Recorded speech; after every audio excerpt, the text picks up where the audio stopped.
5 things, if you can only get 5 things, whether you have the budget for it or someone sponsoring it or whatever, here are the top 5 things that you need to get to start off, to kickstart your photography business.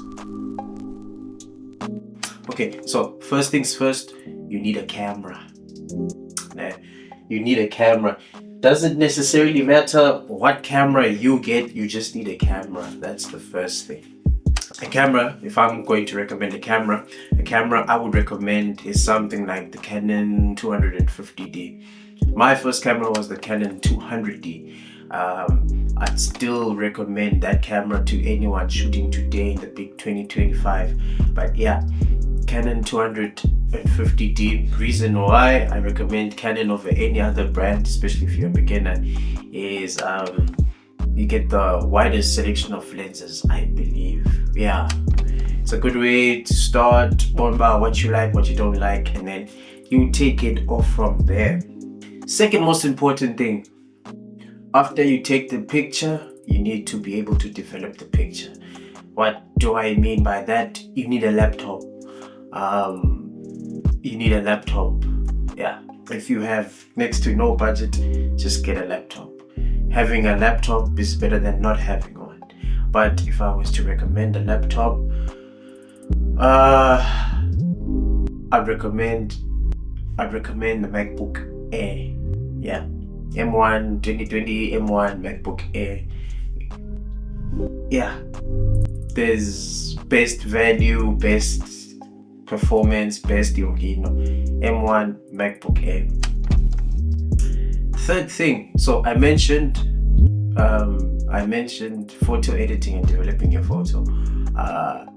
Yeah, you kind of need to budget for that. So that's number 3. You need to invest in a photo editing app. So there are free ones that I recommend if you have zero budget. Raw Therapy, that's where I started and got a good hang of editing and how it works. Software, paid software that I recommend. A batch photo editing software like Lightroom.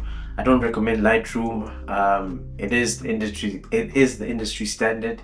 It is the best, but I'm not a fan of their subscription services. So personally, for batch photo editing, a good software would be On1. Yes, On1 raw editing. And then if you're going to be working on retouching, again, Adobe Photoshop is sort of the industry standard in this manner, but I would recommend the Affinity Suite, Affinity Photo and Affinity Designer. So you got the camera, you got the computer, you got the editing. Now what's next? Next thing I recommend is Speedlite. A Speedlite is external camera flash that sits on top of your camera. It will take your photography to the next level in terms of lighting quality and just your subject overall. Speedlite.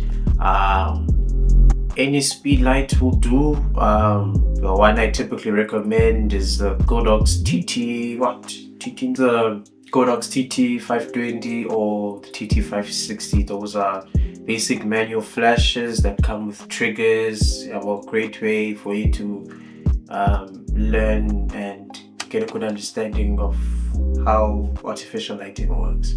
Once you got your lighting sorted, number 5 would be a modifier. So a modifier is basically anything that modifies light. So in this case, I would recommend the 5-in-1 reflector. So it basically comes in various sizes. Comes with a gold side, silver side, white side, black side, and comes with a diffuser. Excellent for portraits, especially when you're shooting outdoor. And yeah, those are the main things. So recapping, number 1 is a camera, number 2 is a laptop, number 3 photo editing software, number 4 is a Speedlite, external light, and number 5 a light modifier, 5-in-1 reflector.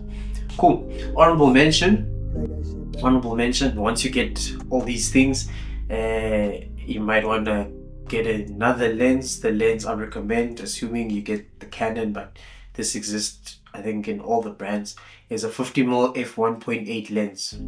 Yeah, well, any photographer will tell you. I think other photographers will put that on its own as number one or number two, or number two or number three in the list, outside of getting a camera. Some bundles, when you purchase a camera, come bundled with the 50mm f1.8. It is an excellent all-round lens, great for portraits, good quality, sharp, fast. Yeah, well, chef's kiss. But yeah, that's it for me. Yeah, if there's anything else, just let me know. Yeah, I'll see you. Ciao. Bye.